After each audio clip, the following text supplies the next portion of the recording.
एक सुबह जॉर्ज मैसा की नींद खुलती है। उसका शरीर भारी है, पैर जैसे मुड़े हुए हैं। वो उठना चाहता है मगर उठ नहीं पाता।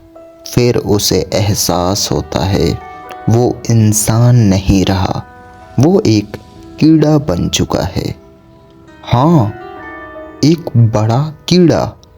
उसके पैरों की जगह अब सख्त उभार है। उसके पीठ पर अब कठोर सील्ड जैसी है। जॉर्ज घबरा जाता है। वो ऑफिस देर से पहुंच रहा है, ये सोचकर वो भी परेशान है। मतलब वो एक कीड़ा बन चुका है, फिर भी उसको डर है कि बॉस क्या कहेगा।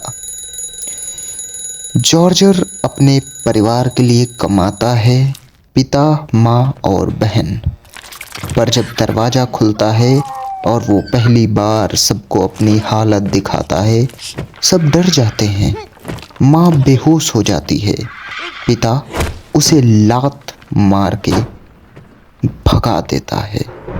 जॉर्जर दरवाजे के पीछे छुप जाता है। शुरुआत होती है कैद की जिंदगी की।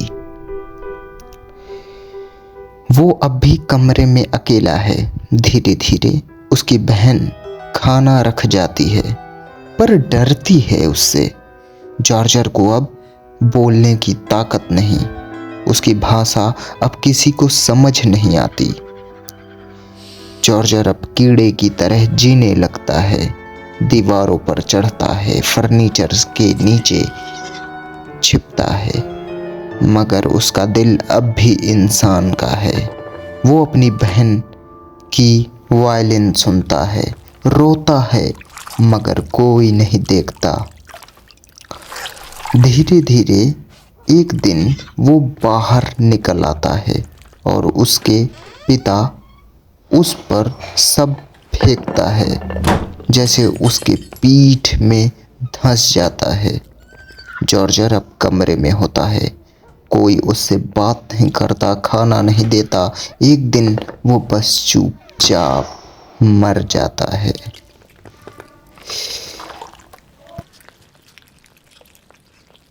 और उसके मरने के बाद घर वालों को जैसे चैन मिलता है। वो बाहर घूमने जाते हैं और कहानियाँ वहीं ख़त्म हो जाती है जॉर्जर की। धीरे धीरे सभी उसको भुला देते हैं। जॉर्जर मर गया, या फिर वो इंसानियत जो उसके अंदर थी। काफ्का हमें दिखाता है दुनिया तब तक साथ देती है जब तक तुम उनके काम आते हो, फिर चाहे तुम कितने भी प्यारे क्यों ना हो, तुम्हारा वजूद मिटा दिया जाएगा।